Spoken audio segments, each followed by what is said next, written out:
اب شریعت اور طریقت کے کانفلکٹ کو اس تناظر میں لیتے ہیں کہ جو شریعت والا ہے وہ بھی ماننے والا ہے اور جو طریقت والا ہے وہ بھی ماننے والا ہے.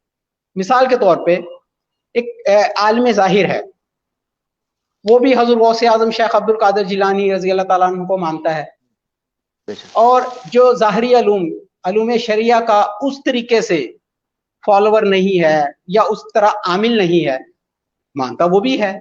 اولیاء اللہ بزرگان دین صالحین کو وہ بھی مانتا ہے, وہ بھی مانتا ہے. لیکن ایک عالم دین جو ہوگا, ظاہر میں عالم دین عالم ظاہر جو ہے اس کی اپروچ اور ہوگی, اور ایک جو جس کو ہم کہہ لیں کہ شریعت کے ساتھ اس طرح اس کی طبیعت نہیں میل کرتی, اس کی اپروچ اور ہوگی.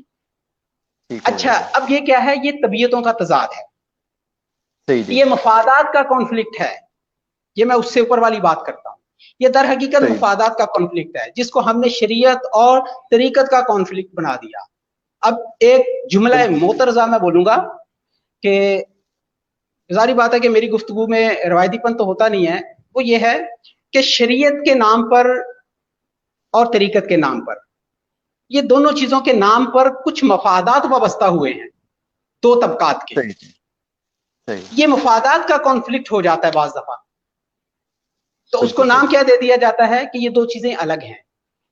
اس مفادات میں مالی مفادات بھی ہو سکتے ہیں, اس میں عزت, شہرت, فالوور کا اپنے ساتھ ایک اٹیچمنٹ, بہت ساری چیزیں اس میں آ جاتی ہیں. میں ڈیٹیل میں جاؤں گا تو بات بہت زیادہ واضح ہو جائے گی, اور اتنی وضاحت جو ہے میرا نہیں خیال کہ ابھی وقت ہے کہ اتنی وضاحت کے ساتھ بات کی جائے. اشارتاً کنایتاً بات سمجھ گئے.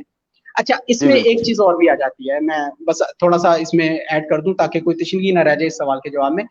وہ یہ ہے کہ مفادات تو اپنی جگہ ہیں, اس کے ساتھ ساتھ تھوڑی سی انڈرسٹینڈنگ کا بھی پرابلم ہے. بالکل دین فہمی نہیں ہے. دین فہمی کا جو میرے نزدیک کانسیپٹ ہے وہ کچھ اور ہے, اور ایک عالم دین جس طرح دین کو لیتا ہے یا وہ جس طریقے سے شریعت کو لیتا ہے, ایک اللہ کا ولی کامل, اس کی انڈرسٹینڈنگ کچھ اور ہے. وہ جو صوفیہ کا اور علماء ظاہر کا آپس میں آپ کتابوں میں پڑھتے ہیں, ماضی میں واقعات سنتے ہیں, پڑھتے ہیں, وہ جو کانفلکٹ رہا ہے اس میں مفادات کی تو ایک طویل فہرست ہے جو علماء ظاہر کی طرف زیادہ اشارہ کرتی ہے. صوفیہ, اولیاء و کاملین تو ان مفادات سے بہت اوپر ہوتے ہیں, بالا ہوتے ہیں. تو مفادات کا جو ایک تصادم ہوتا ہے, ایک تو وہ ہے, دوسرا اپروچ ہے, انڈرسٹینڈنگ ہے. تو